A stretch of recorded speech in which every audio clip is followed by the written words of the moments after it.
Ladies and gentlemen, we need to have a real conversation, because what is unfolding in the world of women's basketball right now is nothing short of a three-ring spectacle, and if you are not paying attention, you are going to miss the plot entirely. The WNBA is serving up headlines faster than most of us can process them. We have draft news dropping. We have Stephanie White making waves on ESPN. We have Caitlin Clark doing things that have absolutely nothing to do with basketball. And somehow that is still generating controversy. And hovering over all of it like a storm cloud that refuses to move is the ongoing CBA situation, which at this point can only be described as pure, unfiltered chaos. Let us not waste a single moment. We are diving straight into the deep end because there is too much happening to tiptoe around the edges. First, let us address the elephant in the room, Stephanie White, the head coach of the Indiana Fever, the woman who just navigated one of the most turbulent, scrutinized, emotionally exhausting seasons in recent WNBA memory. The woman who stood at the helm while the entire basketball world trained its magnifying glass on her team, her decisions, her rotations, her everything. That Stephanie White just appeared on ESPN, and she was not there as a coach being interviewed about her team. She was there in a completely different capacity. Set as she was sitting on the baseline of the Lakers-Pacers game. She was a photographer. Look at these pictures. Did you know she had this skill set, Steph? Hey, she's really talented. And unfortunately, Caitlin was off the floor a lot last season. So Yes. I did know that she had this skill set because she had her camera with her everywhere that she went. I remember in particular, we were playing at Washington. We were playing the game in Baltimore. And she was over there throughout warm-ups just taking pictures. She had a great shot of me and my kids as well. And she has that with her everywhere. So she's got a budding career in photography. Well, we also know she has a good eye, right? Yes, absolutely. We're looking forward to your call. It's going to be you, Courtney, Chris, Violet, all on that South Carolina-Oklahoma game Saturday at 5 on ESPN. Steph, have a great weekend. Enjoy, and thank you. Now, for those of you who have been following the whispers in the comment sections, the speculation on social media, the endless debates about what is actually happening behind closed doors in Indiana, this appearance should put some of those questions to rest. Is Stephanie White stepping away from the team? Is she transitioning into a different role? The answer, based on what we just witnessed, appears to be yes. She has started what can only be described as a new professional chapter. Whether you want to call it a new job or an evolution of her existing responsibilities is semantics at this point. The reality is clear. Stephanie White is doing something different now. And let me tell you, the reaction to this development is anything but unified. I mean, it's so cool to see the business side of it all. Like, I've always been an optimistic person, and I've always been like, oh no, these athletes are worth the attention, the TV deals. But I just needed the business model to follow. And I honestly think like the business model that the WNBA was operating in, it was just kind of doomed from the start, owing the NBA so much money, or like just the prior TV deal not being lucrative enough to fund the whole league when the views are there. And so I think it's amazing to see them finally get not just paid. There's so many other things other than just the pay that is huge. I mean, even like the pensions and the stuff for retired players, that's a huge one. The maternity leave and not trading away a player when they're pregnant, against their will, or even like roster spots has been a huge issue. So I just think it's so amazing, and Nneka Ogwumike like deserves so much credit. Like, this woman could literally not just be like a league commissioner. Like, she feels so presidential when you talk to her, and she really has just paved the way. Like, she deserves all the flowers. It's so well said. And you mentioned, league commissioner. There's been a lot of questions. Does current WNBA commissioner Kathy Engelberg, does she stay? How much longer does she go? What's your thoughts on this? And do you think maybe a player like Nneka Ogwumike becomes the commissioner? Yeah, I mean, Kathy, like, she has such a great business background, and she has done great things for the league. And but I do think down the road, like in the future, I think it would be great for the commissioner to maybe be a player, such as NECA. And the interesting thing about WNBA players as opposed to NBA players is a lot of NBA guys are one and done due to the rules of the WNBA. When you can declare for the draft, like all of these women have degrees and they have, some of them went to like Stanford and all of these like crazy academic institutions. And so they have the mindset to be able to lead and not just play. And I think that women's sports is such an interesting and unique concept of, you a lot of times in men's sports and men's business, you don't think about pregnant players, you don't think about things like that. So I think that the future, I think it would be great for someone like NECA to run it because she's lived it. So I definitely We were talking obviously about the pay and also the benefits here. I mean, it sounds like you also believe that the players came out here with a win.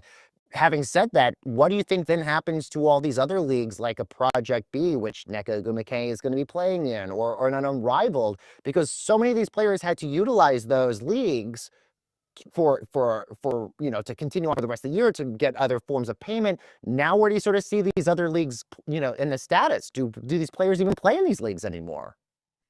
I think it depends. I mean, they're great for developmental and for keeping them in shape, in the off season.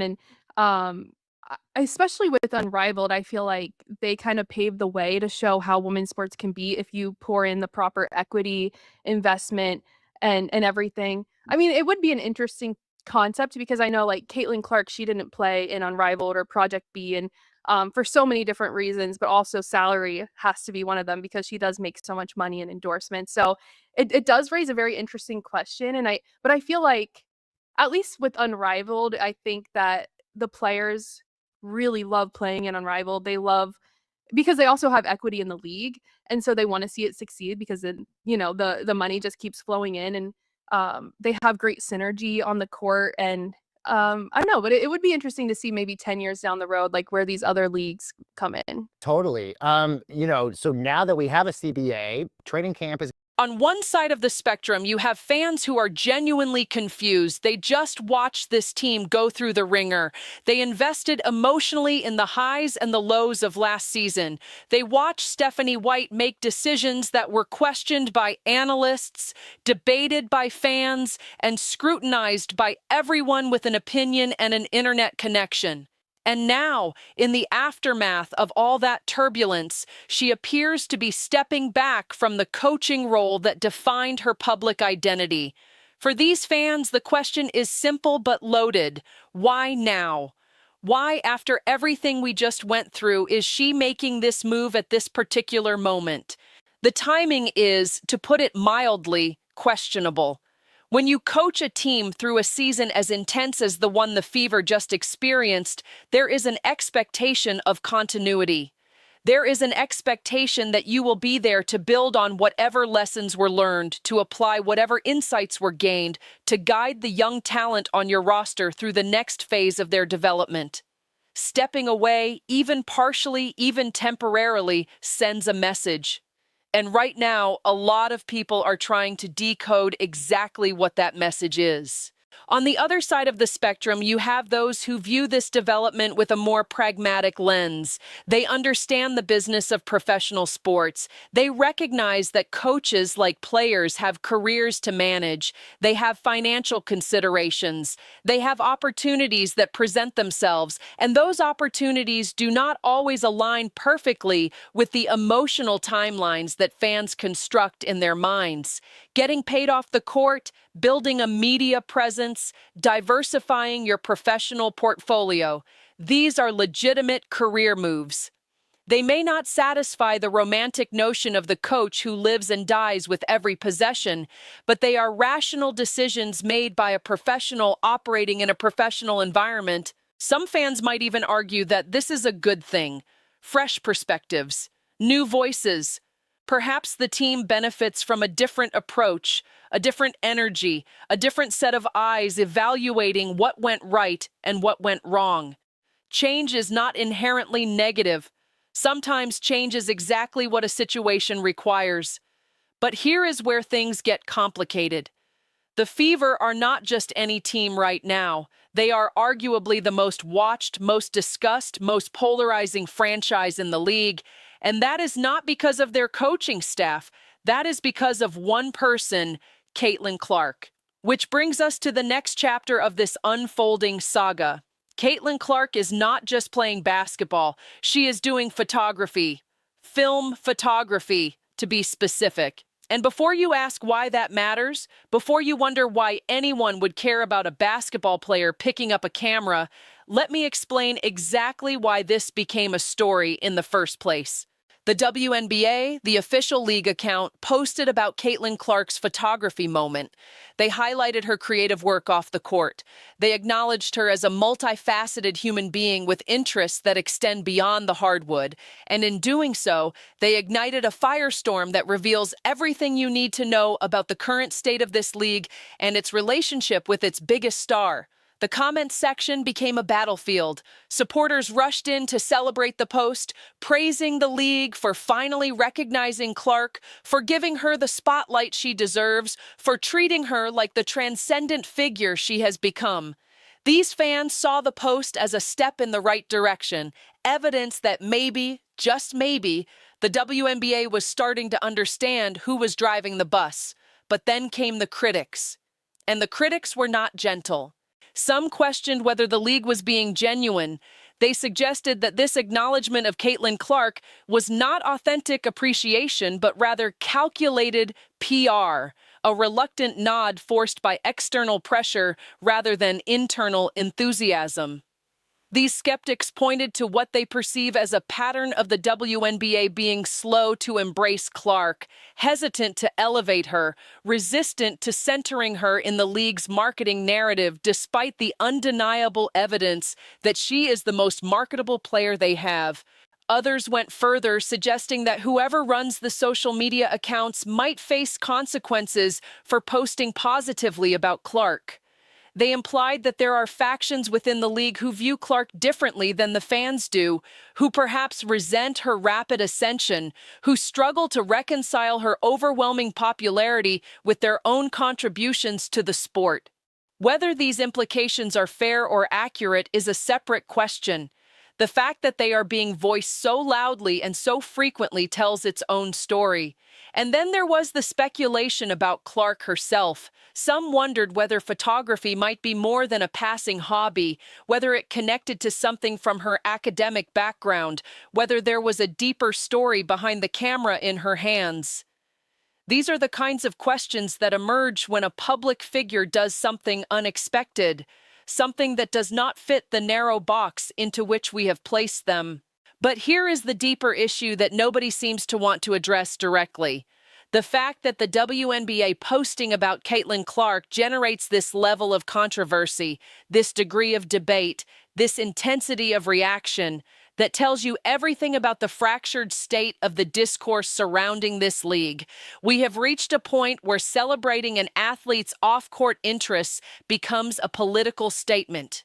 We have reached a point where the comment section of a social media post transforms into a referendum on institutional attitudes and interpersonal dynamics. This is not healthy. This is not sustainable. And if the league does not find a way to navigate these waters more skillfully, the very popularity that is supposed to be lifting all boats is going to tear the fleet apart. Now let us zoom out and address the backdrop against which all of this is playing out: the CBA negotiations.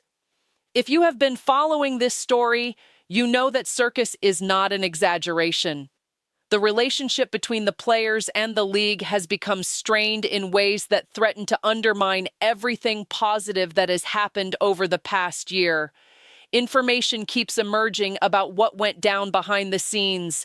Details are leaking, tensions are rising, and the picture that is forming is one of two sides struggling to find common ground on fundamental questions about money, respect, and the future direction of women's professional basketball.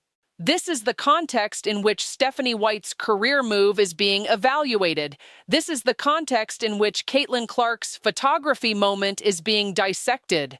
Every story in the WNBA right now exists in the shadow of this larger conflict.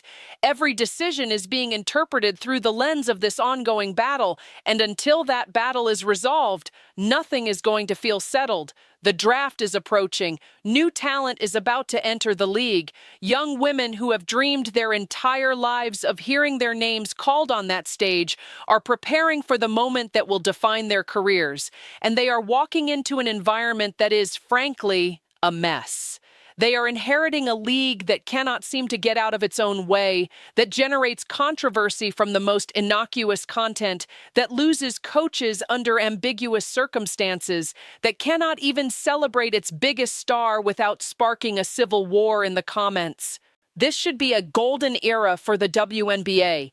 The attention is there, the viewership is there, the merchandise sales are there, the cultural relevance is there. Everything that the league has been chasing for decades is finally within reach. And yet, instead of capitalizing on this momentum, instead of building on this foundation, instead of uniting around a common vision for the future, we are watching fragmentation in real time. Stephanie White is doing her own thing. Caitlin Clark is doing photography and generating debates that have nothing to do with basketball. The CBA negotiations are stuck in a quagmire that threatens the very existence of the upcoming season. And the fans, the people who actually care about this sport, are left trying to make sense of it all. Let me be very clear about something. These are not minor issues. These are not distractions from the main event. These are the main event.